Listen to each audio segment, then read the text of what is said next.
Discover the latest health tips, expert advice, and inspiring stories. This is the Health Channel Podcast. Your journey to better health starts now.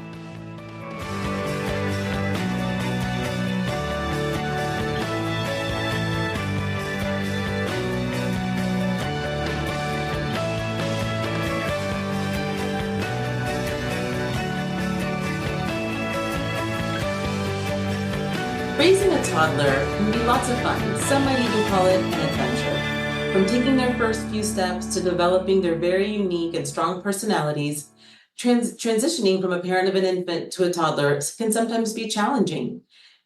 I'm here to answer questions today on Ask the Doc about temper tantrums, feeding issues, picky eaters, and sleep training, and even more. So please remember to write in your questions, send them in, and I will answer on this episode of Ask the Doc. Welcome to Ask the Doc, a show where we encourage you viewers to send in your questions and so that I can answer them in real time.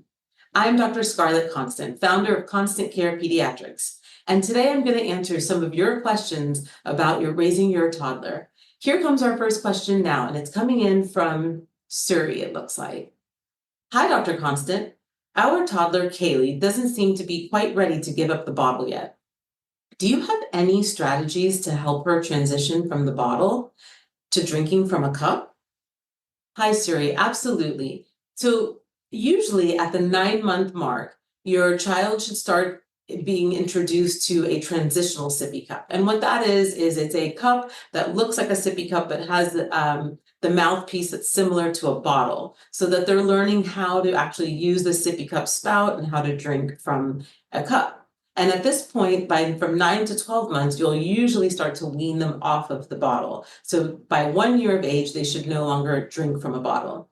An easy way to do this is also to give your child water in the sippy cup, or if they're drinking juice, you can give juice. And then eventually you want to transfer the milk to the sippy cup so that they don't associate the comfort of drinking milk and laying down with a bottle. So once they start drinking milk from the sippy cup, they're usually okay with just getting rid of the bottle altogether. And so that's a very easy way to transition your child from the bottle to the sippy cup. You'll go bottle, transitional, then sippy, and you'll go from waters to milk, and then finally they'll drink milk in a sippy cup. Good luck, Siri. It looks like we have another question coming in from Carol. Hi, Doc. What are the recommended vaccines for toddlers, and why are they important? Well, toddlers don't get too many vaccines, thankfully. They get a little break by 18 months of age. So usually at the 15-month mark, your toddler is going to have their DTaP booster as well as their hip booster. And then at 18 months, they'll finish any of the series that they haven't completed at 15 months and complete the hepatitis A series. And by that point, thankfully, your toddler has a little break and doesn't get vaccines again until they're 4 years of age. This is very important because in the infant period, your child was getting vaccines in smaller doses, and at 15 and 18 months is when you get the booster. The importance of the booster is that this confirms that your child now has lifetime immunity, which is great. And then they'll get their last booster at 4 years of age. But if they get their boosters at 15 and 18, they actually have immunity that will sustain them until the 4-year mark. So that's very important, especially if your toddler is going to start going to schools and daycares and interacting with other children. It's important that their immune system is not only fully developed, but also guarded with vaccines. So I hope that this helps you. And please remember to make sure that your child is up to date with all of their vaccines before they start school. Okay, looks like we have another question coming in from Facebook. This question's from Dina. Hi, doctor. My husband and I are on opposite sides of the fence when it comes to potty training our 27-month-old son, Kenny.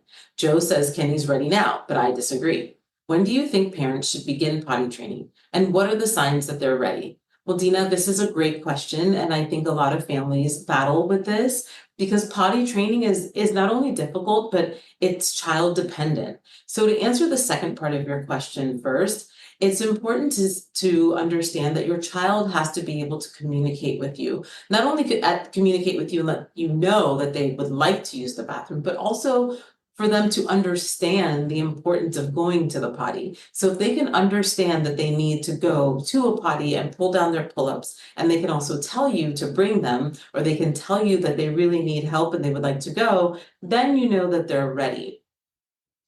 I think that's also important that you and your husband are ready to potty train, because it is an arduous process and both of you have to be on the same page and ready to go through some of the grueling process of the potty training, meaning taking them to the potty pretty often, maybe having a few false alarms, and most importantly, your child having accidents that might occur at home. So both of you are ready to do it and your child is showing an interest and is able to verbalize that they really do need to go or that they need help, then those are all of the signs that your child's ready and you and your husband should be on board and get with the potty training. Here's a question from Cassie. Hi, doctor. Our poor little cutie Coco has atopic dermatitis, just like her daddy, Carlo. Our pediatrician recommended moisturizers, but they don't seem to be helping much. What are other options? What other options do you suggest to help relieve Coco's symptoms? I'm really sorry that Coco has atopic dermatitis and seems to be suffering. I want you to remember that atopic dermatitis is actually a stepwise process of treatment. While moisturizers are very helpful, that's not going to cure an acute exacerbation. For example, if there's an eczema patch or a patch of itchiness or redness. So usually your pediatrician or dermatologist, if you have one, would suggest topical steroids, which help to decrease the inflammation and to help with the symptoms of itchiness. And with the topical steroids, you would also continue a moisturization routine. Now, I want you to understand that once the flare-up is resolved, you want to continue to moisturize and you want to continue with this care throughout, because once you stop your moisturization routine, then you will have a flare again. Atopic dermatitis is something that you want to control, but you might not necessarily treat. But as long as you're using the regimen that's recommended to you consistently, you can control the symptoms and prevent a flare-up. So now we have a question coming in from the All Health TV app. This question is from Jensen. Hi, Doc. My husband Blake and I have an adorable toddler, Tammy, who is considerably less adorable when it's time to eat. We would love some ideas if you've got any. Well, Jensen, if I understand correctly, your child is a bit of a picky eater and maybe is refusing food or the food that you're offering to him. Well, it is very difficult to have a picky eater, and I know that a lot of families go through this. I myself went through it with my children. And I think that one of the important things to remember is that our children are not going to eat exactly the way we expect them to. So the first thing is we have to be patient and we can't use food as a battleground. And what that means is that we can offer our children maybe one or two options to eat, but we have to make sure that it's not something that seems forceful or that is contentious or something where you are really upset because they're disappointing you. You just kind of present it in a way that, you leave it on the plate, and if they want to eat it, they can, and if they don't, they don't. I really discourage creating alternate foods and other options, because that a learned behavior is that if I don't eat what you prepare for me, then I'll just wait for the next best thing. And then you find yourself cooking many different things and actually succumbing to maybe fast food or something that you pretty much would never want to feed your child anyway. So I stay away from offering various options. I think sticking to one or two things that you find acceptable for your child to eat is the best way to do it. I also think that it's important to give smaller portions so that your child doesn't feel overwhelmed. What's important to understand with picky eating is that this is a time in your child's life where they finally are learning a bit of autonomy. So they understand that if they say no to something, you will actually listen to them and maybe not even offer it. To recap what I've been saying, and actually a couple other points to add on, we can look at this list of tips that I typically give my patients for picky eating. So number one, you want to offer a variety of foods, but this is just over a course of time. So each day you really want to try to introduce new foods, and don't get your child used to eating the same type of food or the same category of food every single day. You really want to keep it broad.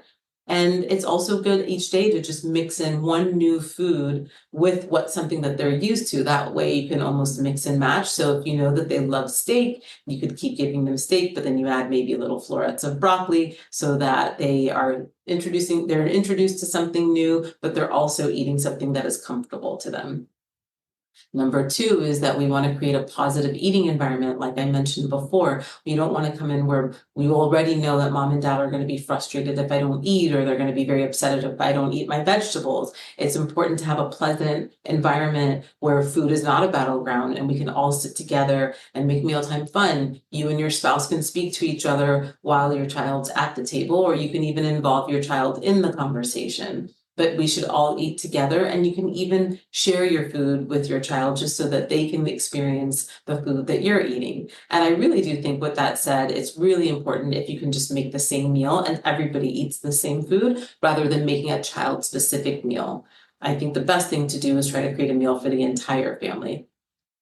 Number three, establish a routine. So it's very hard today, I know, with everybody's work schedules, and it seems that people are in and out of the house and traveling, but if you can create a routine and have a designated time to eat, at least for dinner, that makes a world of difference. It's something where your child knows that this is coming, they understand that this is a ritual and we all do it together, and then it becomes a community feel. So they're eating with community, and believe it or not, children really benefit from that. So if you have a regular meal time, that will really help. And you want to limit the snacks throughout the day. You really don't want to have a child that's munching all day long, because as they are small, they're young, they have smaller appetites than we do. They tend to feel satisfied with snacks before meal. So oftentimes they're not eating because they really just don't feel hungry. So I would try to limit snacks during the day and limit grazing. You don't want your child to have little bits of meals throughout the day. So by the time you sit down for what you feel is your routine meal, they're already a little full. So try to set a routine and try to limit your snacks. Number four, encourage self-feeding. So a lot of times, and this is what I meant about transitioning between a parent of an infant versus a parent of a toddler. Parents of infants, we're used to still feeding our babies and taking the spoon and putting it in their mouth, and they get used to it too. But it's really good to make sure you pull away from that and let them feed themselves, whether it's with a fork, a spoon, or even their hand. It tends to be a bit messy, but this is part of the autonomy that they want. They want to feed themselves, they want to explore, they want to eat on their own, and they want to feel like they're part of the community, like I mentioned before. So if you're all sitting at the table together and you're feeding yourselves, let your child feed themselves. Number five is be patient and persistent. Please be patient. There's nothing worse than getting upset at dinner. It just creates a very negative tone around eating, and it's just going to set the tone for the days to follow. So be patient with your child and make sure you're persistent. If they don't eat today, you make the same meal and introduce it again the next day. And you try to introduce that same thing at least 2, 3, 4 times until you find out that really they just absolutely refuse it and put their foot down. Sometimes you've just got to take the loss and move on. But if you're persistent and really try to encourage them to try this new meal or item or food group, then they'll give in and they'll taste it, and then they'll learn that they actually love it. So number 6, the final point, is model healthy eating.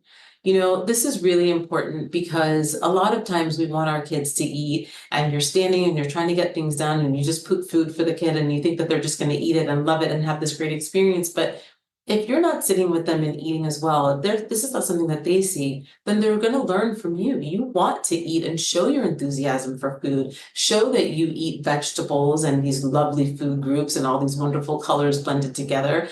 If they see you do it, they're learning from your example. And if you're eating healthy, then they'll eat healthy. If you're having something unhealthy at your plate that looks delicious, or maybe a huge plate of French fries, it's only natural that your kid's going to want the same thing. So try to have them model your behavior.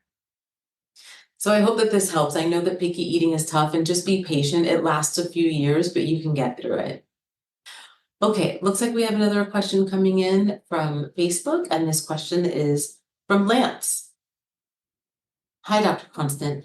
My wife and I have a sweet 3-year-old boy, Malcolm, and are expecting our next child in about 5 months. My question is this: how can we prepare Malcolm for another addition to our growing family? Well, congratulations, Lance. It's very exciting. And 3 is a very interesting age because at least you can talk to Lance and really explain to him what is going to happen, which is great. You can, tell him that there's a baby in your wife's belly. As he watches your wife's belly grow, he'll understand that there's a human being growing there. There are many wonderful books on little brothers and little sisters and mommies expecting, and you can read those to Lance at bedtime and integrate it to your life and explain to him that this is what's going to happen in your home. I think it's also very helpful to get a doll, because a little baby doll that Lance can hold and understand that that's what his little brother or sister is going to look and feel like, and he's going to take care of them. And they learn how to nurture and take care of a baby by having this baby doll. And it's actually quite a nice experience. If you watch it, they really adapt to it very well, and they understand that you want to be gentle. You teach them how to hold the baby, how to touch the baby, where to kiss the baby, so that he's prepared before the baby comes into the home. And you just want to constantly include him in what you're doing. If your OB allows it, let him come to the OB visit and even see the ultrasound and hear the heartbeat, just so that he can understand and conceptualize what's really about to happen. So I hope this answers your questions about picky eating and new baby arrivals. It looks like we have another question coming in now from the All Health TV app, and that's from Mickey. Mickey says, our toddler Nomi hasn't been sleeping well for a while and frequently wakes up in the middle of the night asking for food or playing with her toys. Doctor, do you have any recommended sleep routines for toddlers so we can address Nomi's sleep issues? Absolutely. I do have a couple of recommendations. So the question also becomes, sometimes toddlers have a hard time falling asleep and leaving them in their room, or they have a hard time where they do fall asleep, they sleep well, but they constantly wake up in the middle of the night. So if you have a toddler that doesn't really want to go to sleep, you really need to explain to them the importance of sleeping and that they're going to be safe. You want to reassure them that you're in the home and that they're safe. You want to maybe set up a nightlight for them so that they don't feel too scared. Have your routine before bed. Read your book before bed and explain to them that you're there, but you will leave so that they can sleep. And this is a nice way to get them used to the same routine and feel safe before they go to bed. Once they're asleep and they do continue to wake up, you want to make sure that no matter what, you are not feeding them or giving them water or giving them anything because that will just kind of reestablish this routine of waking up and wanting something. So you really don't want to give them those things. You want to just reassure them and put them back to bed. So a couple of tips for successful sleep routine is, as I mentioned, you want to establish a regular bedtime. That's the most important. Secondly, you want to create a comfortable sleep environment. And that just means maybe a little night light so that it's not completely blacked out in their room. And when they do wake up, they're not afraid, and they'll be able to stay in bed and self-soothe. You want to encourage self-soothing because you don't want a child to be dependent on you to get them to get back to sleep. They need to know how to get back into bed, relax, feel safe, and fall back asleep. So encouraging self-soothing means not rewarding them with a bottle or a sippy cup or having them come into your bed and snuggle you until they fall asleep and then you carry them back. You really want to leave them in their own environment and allow them to fall asleep on their own. That doesn't mean that you don't go in there and spend a little bit of time with them and reassure them. It just means that you don't want to stay too long and you don't want to overstay the soothe. You don't want to basically lull them to sleep. You want them to soothe themselves. Number 5 is you want to promote physical activity during the day. Of course, that's important. You don't want a toddler that already has a sedentary lifestyle. You want to play and have them exercise and be physically active. Now, I want to clear something up. Some parents feel that they want to jam-pack their day so that their child is drained at night and goes to sleep, and it doesn't really work that way. As a matter of fact, contrary to that, if a child is overstimulated and overly tired, it's much more difficult for them to get to bed. So please don't try to, quote unquote, wear them out during the day. You also want to use a gradual approach to sleeping alone. And what this means is that you let them know that they are sleeping in their own room, but you can stay with them for a while and let them know that you're there, but also Be open about the fact that you are going to leave the room and you are going to sleep in your own bed and you are going to leave them alone. You never want your child to fall asleep thinking that you're right by their side and you're with them the whole night, because when they do wake up in the middle of the night and you're not there, they feel lost, almost abandoned and tricked. You're essentially tricking them, and we don't want to do that. You do want to be open with them and let them know that they will be sleeping on their own and you're going to go to your room, but they know how to get there. They know where you are, and if they need anything, they can always come get you. And last bit, you want to stick to the nighttime routine. And that's what I had mentioned before, is you don't want to basically deviate from what your normal night routine is, and you don't want to push the bedtime to different times so that they're out of their sleep cycle. You want to keep the same time each night so that they can establish a nice sleep routine and fall into the right REM cycle. So good luck with your sleep training, and I really hope that that helps. The next question looks like it's coming from Liliana. Dr. Constant, our darling daughter Marcella is normally a sweetheart, but she can occasionally transform from Jekyll to Hyde in just under 10 seconds. Do you have any suggestions or maybe an antidote which can help us the next time she starts to turn? Well, Liliana, I'm sure that your daughter Marcella is much sweeter than what you're describing. What happens with toddlers is that there are a lot of emotions that they have that they don't quite know how to express.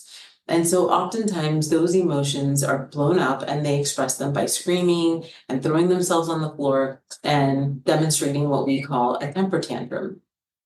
So a good way to prevent this from happening, especially in public or at an untimely moment, you really want to think back about the things that you know will actually trigger the tantrum. And oftentimes the triggers are either transition from one environment to another or transition from one task to another, or telling them abruptly that they cannot do something that they'd like to do, or sometimes it's actually just, grabbing them or doing something that they didn't expect. I'm not saying not to do these things. I'm saying that we want to prepare them a little bit more. For example, if you're going to leave a store, let your child, or really a playground, that's what's more important. So if you're at a playground and you're going to leave, start to give your toddler a warning, maybe a 2-minute warning or a 1-minute warning that you are going to end up leaving because we're going to go home, or what the next task or what the next place is going to be. You want to warn them and let them know so they understand the transition that's going to happen. Oftentimes we just take them out of the scenario, put them in the car and drive on to the next location, and they don't know what's happening.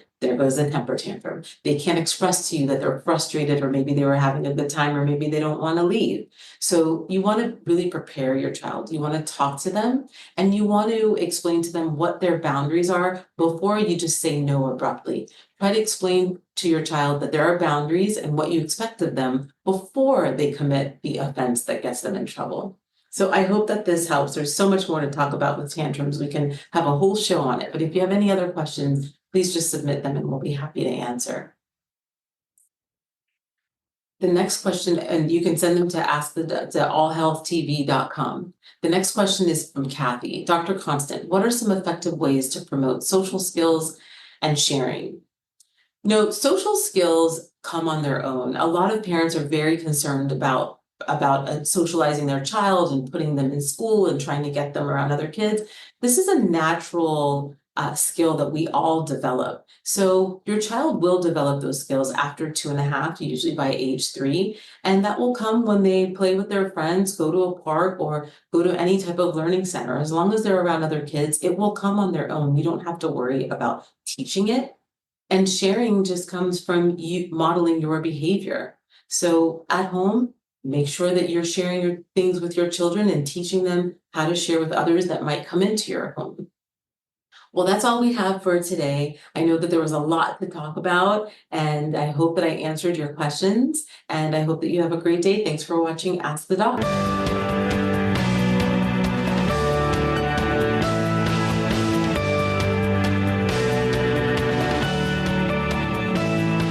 Thank you for listening to the Health Channel podcast. We hope this information has been useful. However, please remember that only your doctor can advise you about what is best for you. Do not start, modify, or suspend treatment based on anything you have heard on this podcast. Please join us again soon.